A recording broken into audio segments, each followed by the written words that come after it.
বন্ধুরা, আমি ছন্দক আপনাদের সকলকে আবার স্বাগত।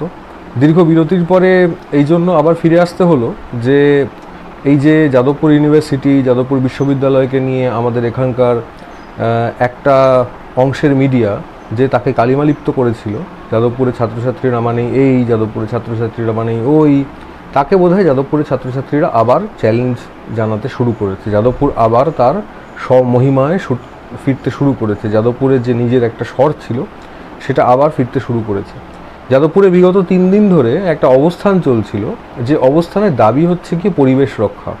আপনারা সকলেই জানেন যে আমরা ভয়ঙ্কর ধরনের একটা জলবায়ু সংকটের মধ্যে দিয়ে যাচ্ছি।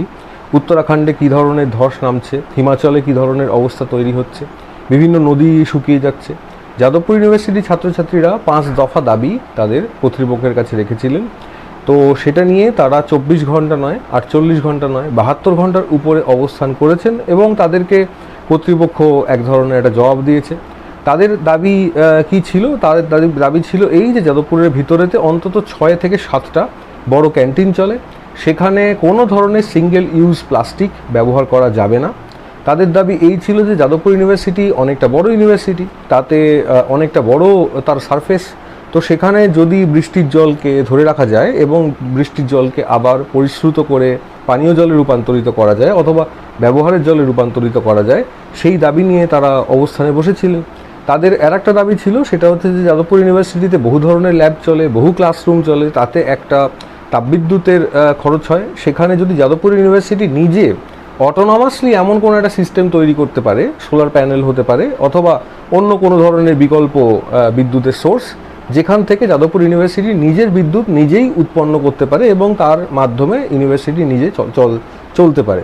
আরেকটি দাবি ছিল যে যাদবপুর ইউনিভার্সিটির অনেক বড় একটা ক্যাম্পাস, 2টি ক্যাম্পাস রয়েছে, একটা যাদবপুরে অবস্থিত আর একটা সল্টলেকে অবস্থিত, সেখানে যেন ব্যাপক পরিমাণে দেশজ ফলের গাছ লাগানো হয়। 4 নম্বর দাবি ছিল যে যাদবপুর ইউনিভার্সিটির ভেতরে অনেক জলাধার রয়েছে, 3-4টি বড় জলাধার রয়েছে, সেগুলিতে প্লাস্টিকের আবর্জনা, কোল্ড ড্রিঙ্কসের বোতল, সেগুলোতে প্রায় বন্ধ হয়ে গেছে, সেগুলোকে যেন সংস্কার করা হয়। তো এই 3 দিন ব্যাপী যে তাদের অবস্থান চলেছে, তাতে কর্তৃপক্ষ তাদেরকে একটা ইঙ্গিত দিয়েছে, তাদেরকে একটা নোটিশ জারি করেছে 3 দিন বাদে, যে যাদবপুর ইউনিভার্সিটির 3টি ফ্যাকাল্টিতেই যে কটা ক্যান্টিন চলে, সেই কটা ক্যান্টিনেতে কোনোভাবেই সিঙ্গেল ইউজ প্লাস্টিক ব্যবহার করা যাবে না। এখানে একটা মহল থেকে এই প্রশ্ন উঠতে পারে যে আবার যাদবপুর, ওই যে একটা মিম চারিদিকে ঘুরে বেড়ায় যে কন হ্যাঁ ইয়ে লোক, কাহা সে আতে হ্যাঁ ইয়ে লোক, সেরকমই যে আবার যাদবপুরের ছাত্রছাত্রীরা আন্দোলনে নেমেছে। এখন এই যে পরিস্থিতিতে দাঁড়িয়ে আমরা আজকে কথা বলছি, সেখানে কলকাতায় 3 দিন ধরে বৃষ্টিপাত হচ্ছে, তারপরেও কলকাতাতে আপনারা যদি দেখেন তাহলে কলকাতার তাপমাত্রা যে খুব বেশি কমেছে সেরকমটা নয়। এবং চারিদিক থেকে খবরের কাগজে যে নিউজ আসছে, তাতে আমরা দেখতে পাচ্ছি যে জলঙ্গি নদী শুকিয়ে যাচ্ছে। আমরা জানি যে বাংলার বুক দিয়ে বহু নদী এখানে বহমান, এবং তাতে আমাদের এখানকার অর্থনীতি অনেকটা পুষ্ট।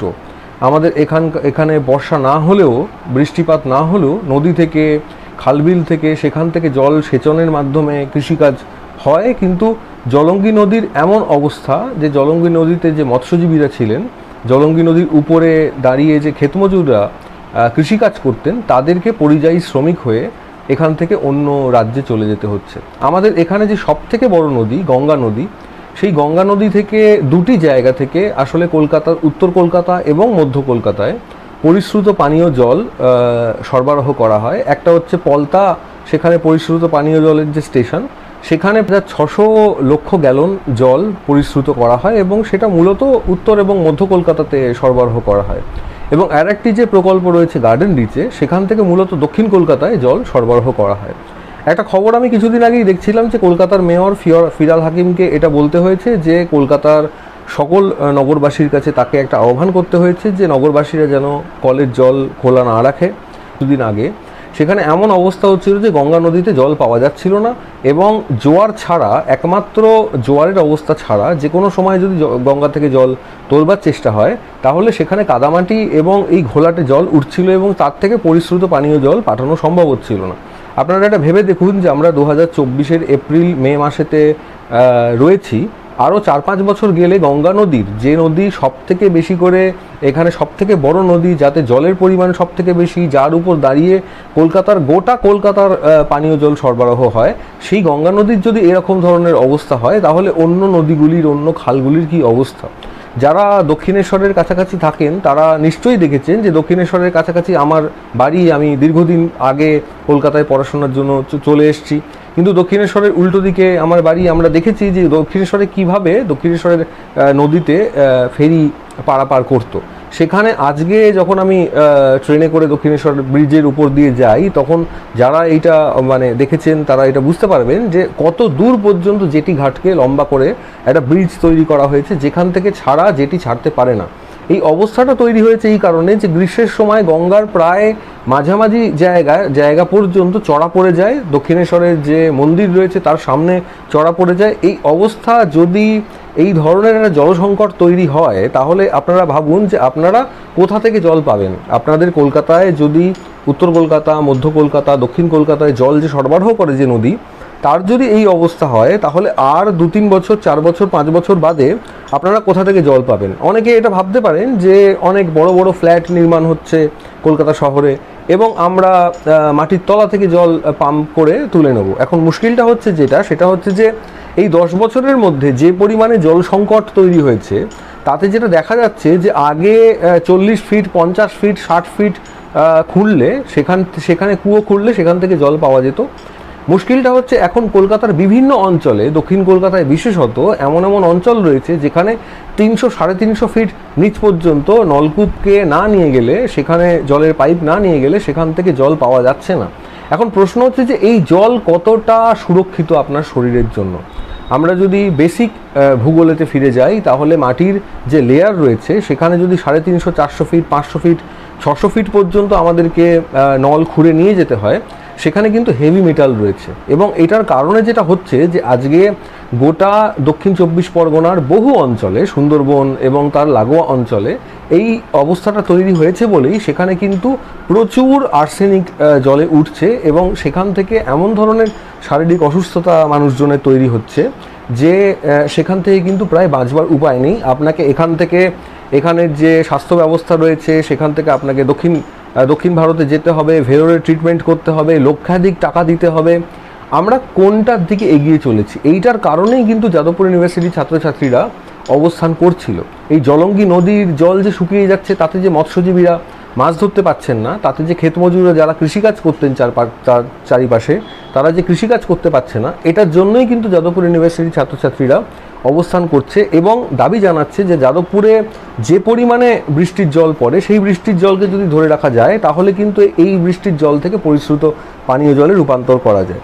আরও একটা বিষয় আপনারা নিশ্চয়ই খবরের কাগজে দেখেছেন যে ধরে নিন যে এই যে কলকাতাতে উম্পুন হয়েছিল 2020 সালের কাছাকাছি, সেখানে আমি একটা স্ট্যাটিস্টিক্স দেখছিলাম, তাতে দেখা যাচ্ছে যে 15,000 বড় গাছ কলকাতা শহরেতে ভেঙে পড়েছিল। এবং সেটা যেটা কলকাতার যে অবস্থা হচ্ছে, বায়ু দূষণের যে অবস্থা, দিল্লির পরে কলকাতার অবস্থান, সেখানে আপনারা যারা এই কলকাতাবাসী তারা যদি সচেতন না হন, তাহলে বিশেষ করে আপনাদের বাড়িতে যে বৃদ্ধ মানুষরা রয়েছেন, আপনাদের বাড়িতে যে শিশুরা রয়েছেন, আপনাদের নিশ্চয়ই এই অভিজ্ঞতা হচ্ছে যে শ্বাসকষ্টের কারণেতে বহু মানুষকে আপনাদেরকে হসপিটালে নিয়ে যেতে হচ্ছে, ডাক্তারের কাছে নিয়ে যেতে হচ্ছে। তো কলকাতাতে গ্রিন কভার কিন্তু কমে গেছে।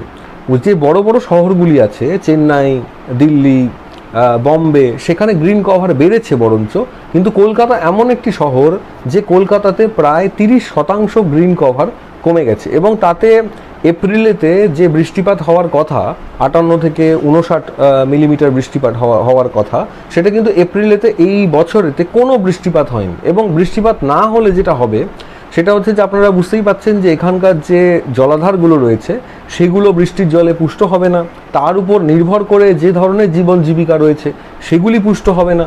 এবং কলকাতাকে আমরা পুরো কংক্রিটেতে ঢেকে ফেলেছি। বৃষ্টির জল মাটির তলায় গিয়ে সেখানে এক ধরনের জলের রিচার্জ তৈরি হবে। তো এই বৃষ্টির জল পড়ছে এবং পড়ে যেটা অবস্থা হচ্ছে সেটা হচ্ছে যে বৃষ্টি তো প্রথম কথা হচ্ছে না, যে বৃষ্টি হওয়ার কথা 3 মাস 4 মাস ধরে, সেই বৃষ্টি হঠাৎ করে 3 দিনের মাথায় হয়ে যাচ্ছে। এবং তাতে যে অবস্থাটা তৈরি হচ্ছে, সেই অবস্থাটা হচ্ছে যে কলকাতার বিভিন্ন জায়গায় ওয়াটার লক তৈরি হয়ে যাচ্ছে। এবং এর ফলেও একটা ঘূর্ণাবর্তের মধ্যে আমরা এসে পড়ছি, যে সেই ওয়াটার লক তৈরি হচ্ছে, সেখানে মশা ডিম পাচ্ছে। এবং কলকাতা পুরসভাকে লাস্ট 5-6 বছর ধরে আমি দেখছি যে বিভিন্ন জায়গায় ক্যাম্পেইন চলছে, ছোট ছোট ভ্যানে করে, ছোট ছোট টেম্পু করে, যে মশা লার্ভা আপনারা জমতে দেবেন না। তো আমরা একটা ভিসিয়াস সাইকেলের মধ্যে কিন্তু আমরা ঢুকছি, যে যেখানটাতে বৃষ্টিপাত হচ্ছে না, গাছ কমে গেছে, নদীর জল কমে যাচ্ছে। সামনের 5 বছর 6 বছরের মধ্যে কী ধরনের অবস্থার সম্মুখীন আমরা হতে চলেছি, সেটা কিন্তু সকল আমাদের সচেতন নাগরিককে ভেবে দেখবার জন্য আমি অনুরোধ করব। এবং আমার এটা একটা খুব খুশির জায়গা, যে যেখানে যাদবপুর ইউনিভার্সিটির ছাত্রছাত্রীরা একটা আন্দোলন গড়ে তুলতে পেরেছে পরিবেশের দাবিকে কেন্দ্র করে, জলবায়ু সংকটের দাবিকে কেন্দ্র করে। এবং তাতে কর্তৃপক্ষকে বাধ্য হয়ে, মানে এতদিন পর্যন্ত যাদবপুর ইউনিভার্সিটির এত হাজারো বিভাগ, সেখানে সচেতন শিক্ষক ছাত্রছাত্রীরা তারা এতদিন পর্যন্ত করেননি, কিন্তু আজকে এই আন্দোলনটা হচ্ছে জলবায়ু সংকট নিয়ে। এবং তাতে কর্তৃপক্ষকে এই নোটিফিকেশান জারি করতে হয়েছে, এই অর্ডার পাস করাতে হয়েছে, যে সারা ইউনিভার্সিটি জুড়ে যে কটি ক্যান্টিন রয়েছে সেখানে সিঙ্গেল ইউজ প্লাস্টিক ব্যবহার করা যাবে না। জুন মাস থেকে এসবিআই কর্তৃপক্ষের সাথে এক ধরনের কথাবার্তা হয়েছে, যে যাদবপুর ইউনিভার্সিটির ভেতরে যে জলাধারগুলি রয়েছে, সেই জলাধারগুলিতে যে প্লাস্টিকে পূর্ণ হয়ে গেছে, সেই জলাধারগুলিকে এসবিআই কর্তৃপক্ষ ব্যবস্থা নিচ্ছেন যাদবপুর ইউনিভার্সিটির সাথে কোঅর্ডিনেট করে, যে তারা সেই জলাধারগুলিকে পরিষ্কার করবেন। যে ছাত্রছাত্রীরা এখানে আন্দোলন করছিল, সেই ছাত্রছাত্রীদের মধ্যে অরণি রয়েছে, সেই ছাত্রছাত্রীদের মধ্যে অনুষ্ণা রয়েছে, তোর্ষা রয়েছে, তপতি রয়েছে, সৃজন আছে। এবং তাদের মধ্যে কোনো একজন দুজন যাদবপুর ইউনিভার্সিটিতে তারা দাবি করেছিল যে একটা পরিবেশ রক্ষার কমিটি তৈরি হোক, যে যারা এইটা রিসার্চ করে দেখবে যে যাদবপুর ইউনিভার্সিটির মাটি কেমন, সেখানে কোন ধরনের গাছ হতে পারে, কোন ধরনের ফলের গাছ হতে পারে। সেটাও যাদবপুর ইউনিভার্সিটির কর্তৃপক্ষ এইটাকে স্বীকার করে নিয়েছে। এবং তাদের কোনো একজন প্রতিনিধিকে তারা রাখবে পরিবেশের এই ভারসাম্য রক্ষার জন্য, গাছ লাগানোর জন্য, আরও করে গাছ লাগানোর জন্য, যেখানে তারাও এই অংশগ্রহণটা ছাত্রছাত্রীরা করতে পারে। যাদবপুর ইউনিভার্সিটির কর্তৃপক্ষ এটাও বলেছে যে আমাদের হাত পা বাঁধা, আমরা রেন ওয়াটার হারভেস্টিংয়ের ব্যবস্থা করতে চাই, কিন্তু পশ্চিমবঙ্গ সরকার আমরা সেখান থেকে গ্রান্ট পাচ্ছি না। আমরা গ্রান্টের জন্য বারে বারে আবেদন করছি, সেখানে আবেদন যদি মঞ্জুর হয়, আমরা তোমাদের এই দাবির সাথেও সহমত যে আজকে যে পরিমাণ বৃষ্টিপাত হয়ে গেল ভয়ঙ্কর এই 3-4 দিন ধরে, সেই বৃষ্টির জলকে যদি ধরে রাখা যায়, তাহলে এই বৃষ্টির জলকে ব্যবহার করে অনেক ধরনের কাজ করা যাবে। আমার এটুকুনি অনুরোধ যে যাদবপুরের ছাত্রছাত্রীরা যদি এই দাবিগুলি কর্তৃপক্ষের কাছে করতে পারে, তাহলে আমার বিশ্বাস যে কলকাতা পুরসভার আন্ডারে যে রয়েছে, যে ওয়ার্ডগুলি রয়েছে, সেগুলিতেও এইটা করা সম্ভব। মফস্বলে যে পুরসভাগুলি রয়েছে তাতে এটা করা সম্ভব, গ্রাম পঞ্চায়েতে এটা করা সম্ভব। এটা যদি আমরা না করি, তাহলে হু করে আমাদের চিকিৎসার খরচ বাড়তে শুরু করবে। সানস্ট্রোকে বহু মানুষজন মারা গেছে। আমরা এটা দেখতে পাচ্ছি যে বিগত 5-7 বছর ধরে বজ্রপাতে কারণে বহু লোকজন মারা যাচ্ছেন। ওয়াটার লক যদি হয়ে যায় কলকাতা শহরের মধ্যে, আপনারা বুঝতে পারছেন যে সেখানে ইলেকট্রিকের তার পড়ে যাওয়ার সম্ভাবনা রয়েছে, ইলেকট্রিকের পোল পড়ে যাওয়ার সম্ভাবনা রয়েছে, সেখানে বিদ্যুৎস্পৃষ্ট হয়ে লোকজন মারা যেতে পারে। এবং এই যে শারীরিক প্রতিবন্ধকতা তৈরি হচ্ছে, যে ভয়ঙ্কর ধরনের গরম বেড়ে গেলে পেটের রোগ বেড়ে যাচ্ছে, সানস্ট্রোক হওয়ার সম্ভাবনা রয়েছে, মাথা ঝিমঝিম করছে। এদিকে তারপরে এমন একটা 3 দিনের বৃষ্টি হচ্ছে যেখান থেকে ম্যালেরিয়া আবার ছড়িয়ে পড়ছে, তাতে জল জমছে, মশার ডিম পাচ্ছে, তাতে আবারও পেটের রোগের সম্ভাবনা বেড়ে যাচ্ছে। নানান ধরনের এই যে ব্যাপারগুলো হয়ে যাচ্ছে, আমাদের শারীরিকভাবে আমাদের যে প্রতিবন্ধকতা তৈরি হচ্ছে, গাছ না থাকবার কারণে বৃষ্টিপাত হচ্ছে না, তাতে কার্বনের পরিমাণ এত পরিমাণে বেড়ে যাচ্ছে যে এখানেও কলকাতা শহরেও 2-1 জায়গায় অক্সিজেন পার্লার তৈরি করতে হয়েছে। তো আমরা কি সেই দিকে এগিয়ে যাব, নাকি যাদবপুরের ছাত্রছাত্রীদের থেকে শিক্ষা নিয়ে এরা কেবলমাত্র আন্দোলন করে এবং কেবলমাত্র আন্দোলন করে, পড়াশোনা করে না, এইটা বলে যাদবপুরকে সরিয়ে রাখবো? নাকি এই শিক্ষা নিয়ে আমরা ব্লকে ব্লকে, আমরা ওয়ার্ডে ওয়ার্ডে আমাদের যারা জনপ্রতিনিধি তাদের কাছে এই দাবি জানাবো যে আমাদের পরিবেশ রক্ষার দাবিটাকে 1 নম্বরে রাখা হোক, এবং সেখান থেকে যা যা করণীয় কাজ সেই অঞ্চলে সেই কাজগুলিকে করা হোক। ধন্যবাদ। আপনারা নিশ্চয়ই এই ইউটিউব চ্যানেলকে সাবস্ক্রাইব করবেন, শেয়ার করবেন এবং আপনাদের কমেন্টসেও আপনারা জানাবেন যে জলবায়ু সংকট নিয়ে আপনারা কি ভাবছেন এবং আরও কী পরিকল্পনা করা যায়, নাগরিক পরিকল্পনা করা যায়, যেখানে আমরা সুস্থভাবে এই শহরে, মফস্বলে, গ্রামে বেঁচে থাকতে পারি। ধন্যবাদ। সাথী, আমরা যাদবপুর ইউনিভার্সিটির কিছু স্টুডেন্ট আজকে অরবিন্দ ভবনে একটা সিটিং ডেমনস্ট্রেশনে বসেছি। 5 দফা দাবি দাওয়া নিয়ে আমরা কর্তৃপক্ষের কাছে রেখেছি। আমরা দেখতে পাচ্ছি যে বিগত কিছু দিনের গরম থেকে এটা বোঝা যাচ্ছে যে আমরা ধীরে ধীরে একটা ক্লাইমেট কোল্যাপসের দিকে এগিয়ে চলেছি। তো সেখান থেকেই আমাদের ক্যাম্পাস যাতে আরও সাস্টেনেবলি রান করতে পারে সেই জন্যেই আমাদের এই 5টা দাবি।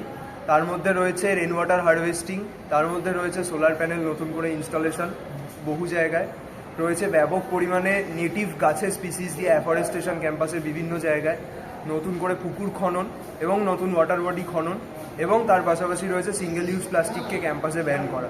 এই 5 দফা দাবি দাওয়া নিয়ে ইনডেফিনিট পিরিয়ড আমরা সিটিং ডেমনস্ট্রেশনে আছি। আপনাদের যাদের কাছে এই ভিডিও বার্তা পৌঁছাচ্ছে আপনারা সলিডারিটিতে আমাদের পাশে আসবেন, আমাদের অবস্থান মঞ্চে যোগ দেবেন। ধন্যবাদ।